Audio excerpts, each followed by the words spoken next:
अस्सलाम वालेकुम dear students. आज की इस वीडियो में हम बेसिक अलजेब्रा के 4 रूल्स के मुताबिक पढ़ेंगे। इन 4 रूल में पहला रूल जो है पॉजिटिव नंबर का है। अगर हमारे पास कोई नंबर पॉजिटिव नंबर हो इक्वेशन के एक सेट पे, हम इसको इक्वेशन के दूसरे सेट पे शिफ्ट करना चाहते हैं, तो वो जब हम शिफ्ट करेंगे तो वो पॉजिटिव की बजाय नेगेटिव बन जाएगा। जैसे फॉर एग्ज़ाम्पल ये यहाँ पे आपके पास एक पॉजिटिव नंबर 2 है। जब आप इसको इस सेट पे शिफ्ट करते हो तो ये -2 बन जाता है। इसी तरह से दूसरा रूल जो हमारे पास है, इसमें हमारे पास एक नेगेटिव नंबर है। इस नेगेटिव नंबर को हम लोगों ने शिफ्ट करना है दूसरे सेट पे, इक्वल के दूसरे सेट पे, तो वो पॉजिटिव बन जाता है। फॉर एग्ज़ाम्पल आपको यहाँ पे एक पॉजिटिव नंबर मौजूद है, नेगेटिव नंबर ये -2d है। तो -2d को जब हम लाइन के इक्वल के, ये इक्वल है, इक्वल के उस सेट पे शिफ्ट करेंगे तो +2d बन जाएगा। इसी तरह से ये जो थर्ड रूल है, ये फिर मल्टीप्लाइंग नंबर से रिलेटेड है।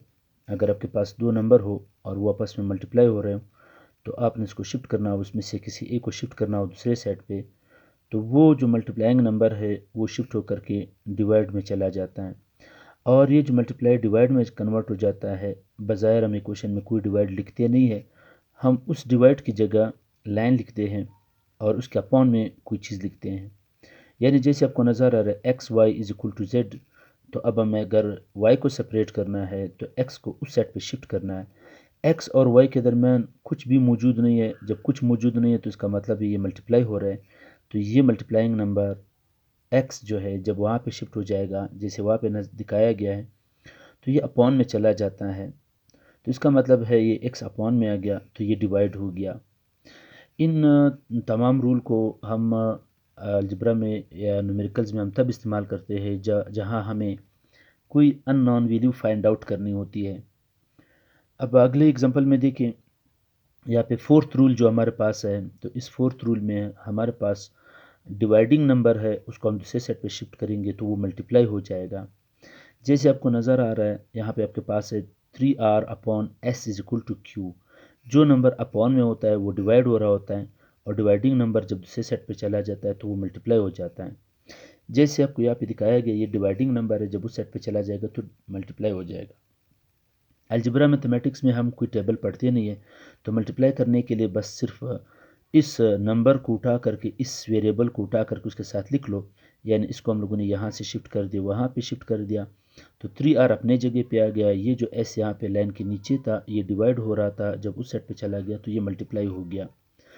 इस तरह से आपने ये 4 रूल सीख लिए। पॉजिटिव नंबर जब दूसरे सेट पे चला जाता है नेगेटिव हो जाता है, नेगेटिव जब चला जाता है पॉजिटिव हो जाता है, मल्टीप्लाई जब दूसरे सेट पे चला जाता है तो डिवाइड हो जाता है, डिवाइड जब दूसरे सेट पे चला जाता है तो मल्टीप्लाई हो जाता है। अब इन रूल को हम इस्तेमाल करते हैं अलजेब्रा में, जहाँ कहें हमें किसी मैथमेटिकल क्वेश्चन हो, जहाँ किसी अननोन नंबर को फाइंड आउट करना होता है। फॉर एग्ज़ाम्पल हमारे पास फर्स्ट इक्वेशन है मोशन, जो कि हम फिज़िक्स में पढ़ते हैं। तो इसमें अब हमारे पास ये 4 वेरिएबल है। वी फाइनल वेलोसिटी है, वी आई इनिशियल वेलोसिटी है, ए एक्सेलरेशन है और टी टाइम है। लेकिन हमारे पास 4 वेरिएबल हैं।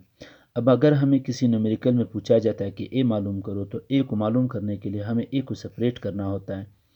ए को सेपरेट करने के लिए ये जो इक्वेशन है, इसमें वी आई है, वी आई के स्टार्टिंग में कुछ ना हो तो वो कुछ ना हो, तो इसका मतलब है वो पॉजिटिव है। पॉजिटिव जब दूसरे सेट पे चला जाता है वो नेगेटिव होता है। ये नॉर्मली ये जो चीज़ है, ये इक्वेशन आपको इस तरह से नज़र आता है, V F is equal to V I plus A T. तो स्टार्टिंग में इधर कुछ नहीं होता है, जब यहाँ पे कुछ ना हो उसको पॉजिटिव कंसिडर किया जाता है, पॉजिटिव जब दूसरे सेट पे चला जाता है तो नेगेटिव हो गया। तो ये दिखाया गया। और अब रह गया ए और टी। ये जो ए और टी है, ये आपस में दरम्यान में कुछ ना है, कुछ भी मौजूद ना हो। जब दो वेरिएबल्स के दरम्यान में कुछ ना हो, वो मल्टीप्लाई कंसिडर किया जाता है, ज़रब कंसिडर किया जाता है। उस ज़रब वाले क्वांटिटी को जब हम दूसरे सेट पे शिफ्ट करते हैं तो वो डिवाइड हो जाता है। जैसे ये वाला रूल है, मल्टीप्लाई वाले चीज़ को दूसरे सेट पे शिफ्ट करते हैं तो वो डिवाइड हो जाता है। तो सेम यहाँ पे ए और टी जो है वो एक दूसरे के साथ क्या हो रहे हैं, मल्टीप्लाई हो रहे हैं। तो अब अगर हम इसमें से टी को शिफ्ट करेंगे तो वो डिवाइड हो जाएगा। इस तरह से हमारे पास ए सेपरेट हो गया इक्वेशन, ये ए अलग हो गया।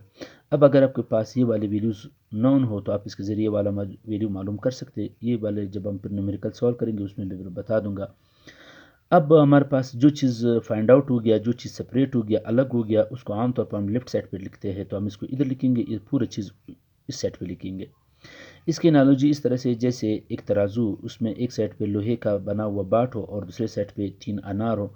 अगर ये अनार और बाट इक्वल है, मतलब ये बैलेंस है, तो अगर आप बाट को यहाँ पे रख लो या 3 अनार को वहाँ पे रख लो, तो इससे कोई फ़र्क नहीं पड़ता। इसका मतलब है अगर आप ए को इधर लिख लो, ये तीनों उसका वैल्यू है, इस वैल्यू को उस साइड पे लिख लो, इससे कोई फ़र्क नहीं पड़ता। याद रखिए, अगर आप एक एक नंबर को शिफ्ट करोगे, जैसे सिर्फ वी आई को शिफ्ट करोगे तो प्लस माइनस हो जाएगा, माइनस प्लस हो जाएगा, मल्टीप्लाई डिवाइड हो जाएगा। लेकिन अगर आप पूरा के पूरा साइड, ये साइड उधर ले जाओ, ये साइड इधर लाओ, मीन्स कि ये इक्वेशन का एक साइड है और ये पूरा दूसरा साइड है।